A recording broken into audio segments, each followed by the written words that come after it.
নমস্কার। টুকরো কথায় আবার মহাভারতের ইতিহাসের পরবর্তী অংশ নিয়ে আসলাম।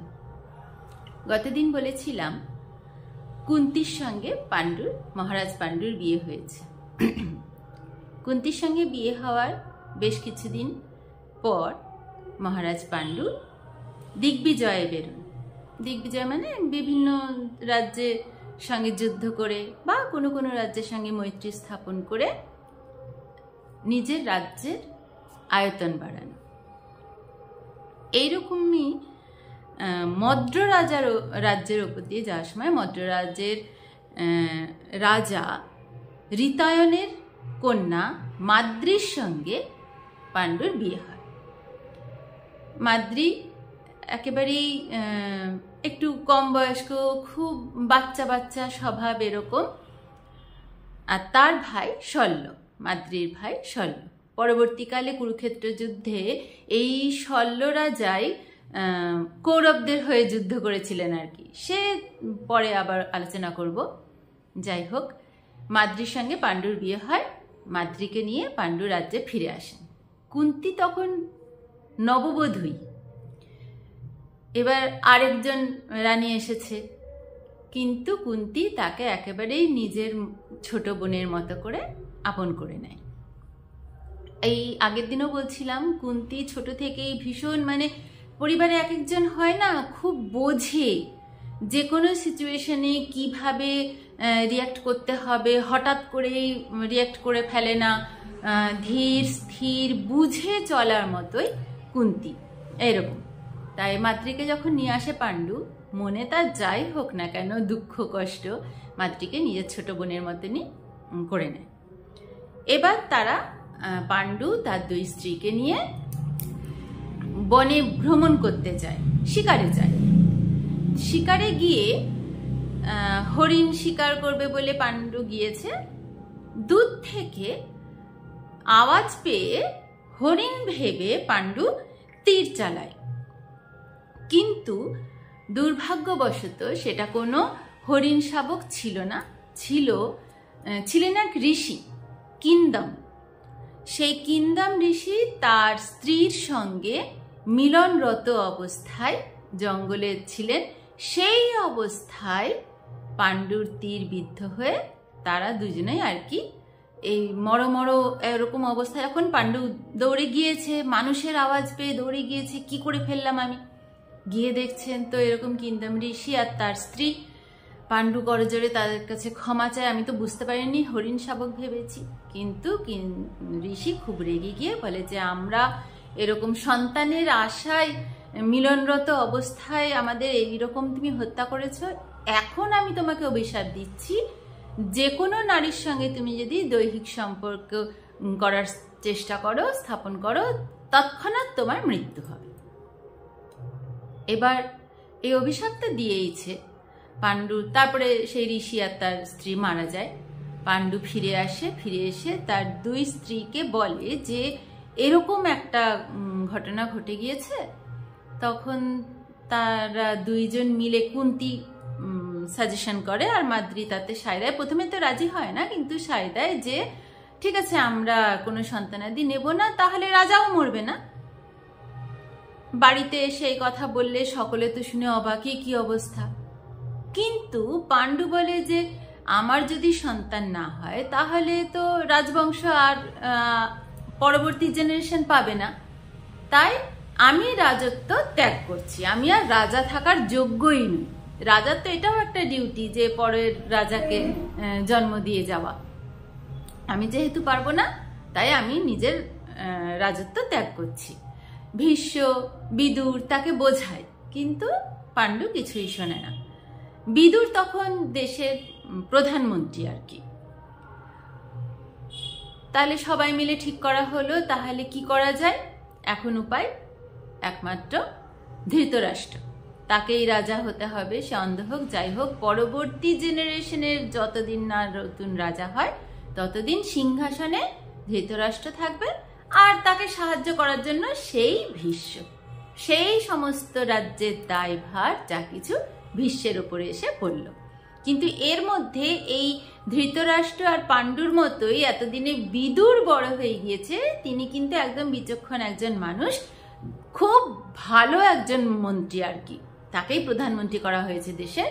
তিনি এই সমস্ত কিছু গুড মানে যত রকমের উপদেশ দেওয়া, সাজেশন দেওয়া, সব কিন্তু উপদেষ্টা, প্রধান উপদেষ্টা হিসেবে বিদুর ভালো কাজ করছেন।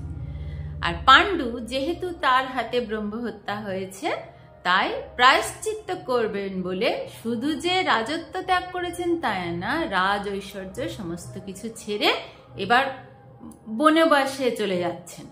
তখন কুন্তী বলেন যে আপনি বনবাসে যাচ্ছেন আমার স্বামী, তাহলে আমিই বা কেন রাজপ্রাসাদে থাকবো? আমিও আপনার সহধর্মী হিসাবে বনবাসেই আজ থেকে থাকবো। এই শুনে মাদ্রীও বলে আমিও। পাণ্ডু বোঝান যে বনে কিন্তু এরকম লাক্সারিয়াস লাইফ থাকবে না, কিন্তু তারা রাজি হয় না কিছুতেই রাজবাড়িতে থাকতে, পাণ্ডুর সঙ্গে অরণ্যে গমন করে। এবার অরণ্যে বেশ কয়েক বছর থাকার পর পাণ্ডুর মনে হচ্ছে যে এদিকে ধৃতরাষ্ট্রেরও কোনো সন্তান নেই, আমারও কোনো সন্তান নেই, এবার কি হবে? তখন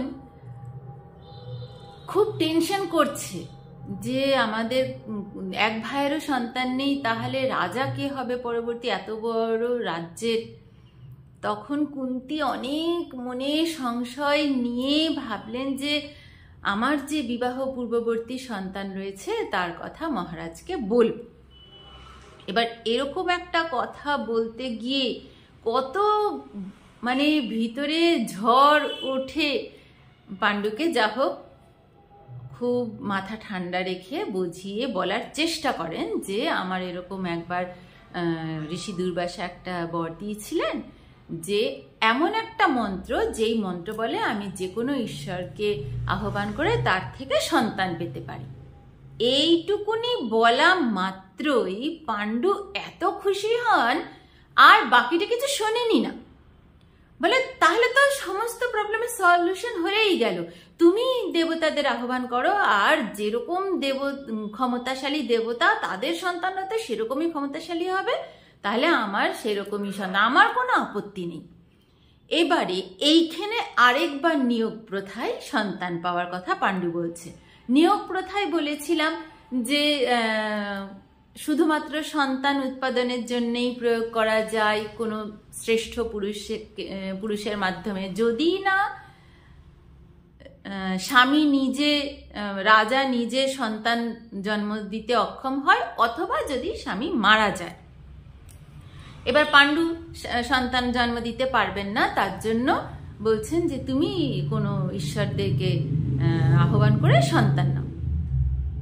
এবার এতটা সাহস সঞ্চয় করে কুন্তী বলতে গিয়েও বলতে পারলেন না সূর্যদেবের সন্তান কর্ণের কথা। পাণ্ডু তো এক কথা একেবারে আনন্দের সঙ্গে রাজি হয়ে গিয়েছেন।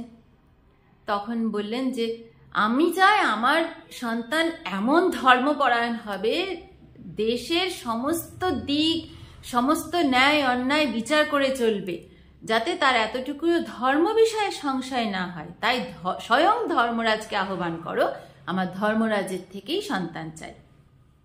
এদিকে তখন গান্ধারী 1 বৎসরকাল গর্ভবতী, কিন্তু তার সন্তান প্রসব হচ্ছে না। গর্ভবতী হয়েছে মানে 10 মাসেই সন্তান গর্ভস্থ হয়ে যায়, ভূমিষ্ঠ হয়ে যায়, কিন্তু গান্ধারীর সন্তান আসছে না। এইরকম অবস্থায় যখন কুন্তীকে পাণ্ডু বলেন যে ধর্মরাজকে আহ্বান করতে, তখন ধর্মরাজকে কুন্তী আহ্বান করেন এবং তার থেকে ধর্মরাজের পুত্র স্বরূপ যুধিষ্ঠিরকে পায় তারা। এবার যুধিষ্ঠিরকে পেয়ে তো খুব খুশি, একদম ধর্মপুত্র যুধিষ্ঠির এসেছে। এই খবর পেয়ে ধৃতরাষ্ট্র একদম পাগল হয়ে গিয়েছেন যে যা হোক করে আমি তো রাজা হয়েছিলাম, এবার আমার সন্তানও জন্মালো না, আর পাণ্ডুর সন্তান জন্মে গিয়েছে, সেই আবার রাজসিংহাসন চলে যাবে। গান্ধারী তখন সে মানে ধৃতরাষ্ট্রে রেগে যাচ্ছেন, তখন গান্ধারীর ওপর প্রেশার ক্রিয়েট করছেন গান্ধারীও তখন সেই নিজের রাগে ক্ষোভে নিজের গর্ভেই আঘাত করে যা হোক একটা মাংসপিণ্ড আসে, প্রসব করে। এবার সেই মাংসপিণ্ড দেখে এটা কি হবে, এটা ফেলে দিতে হবে।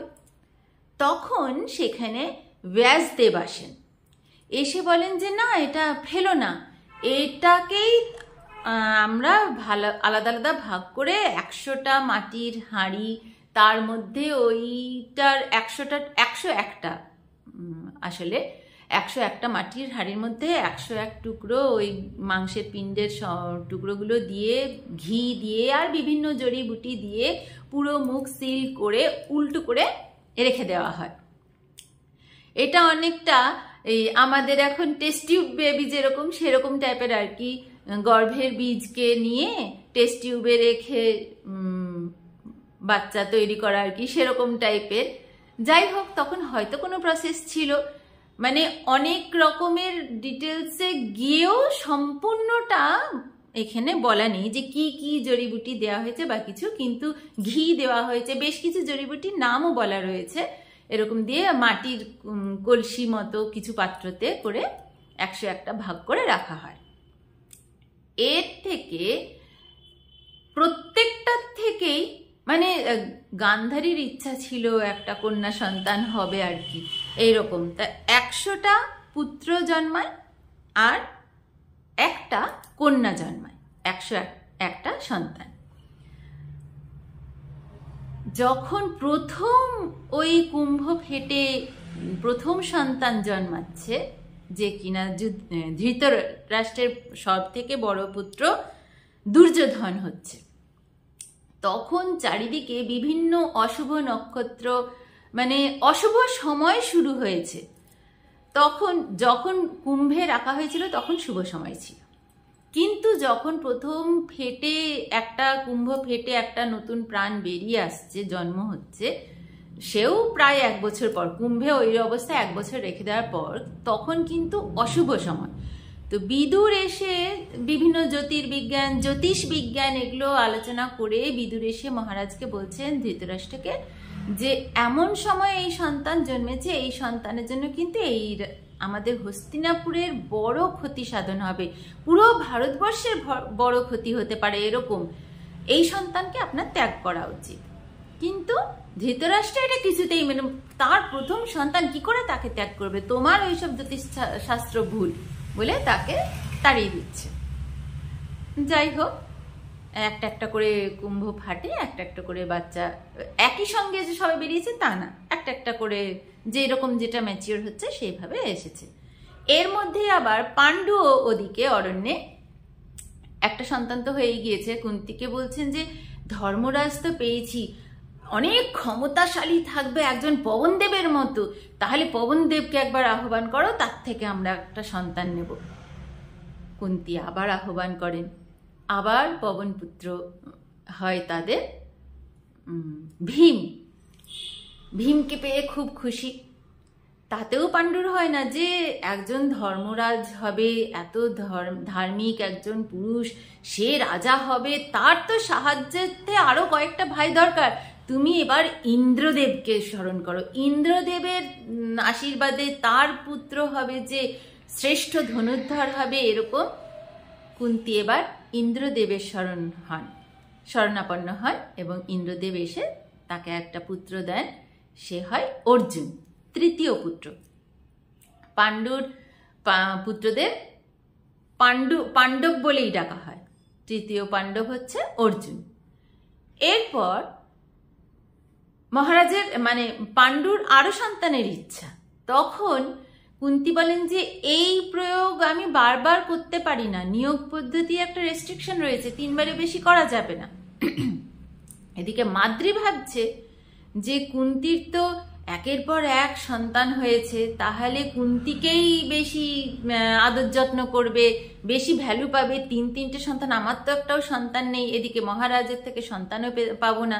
তাহলে এবার মাদ্রি জেদ ধরে বসেছে যে কুন্তির কাছে আমারও সন্তান চাই।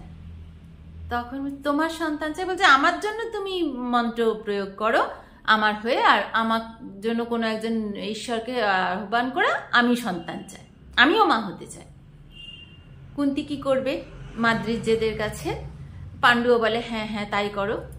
কুন্তী তখন বলেন, মাদ্রি বলে আমার 2জন সন্তান চাই, অশ্বিনী কুমারদ্বয়কে ডাকো।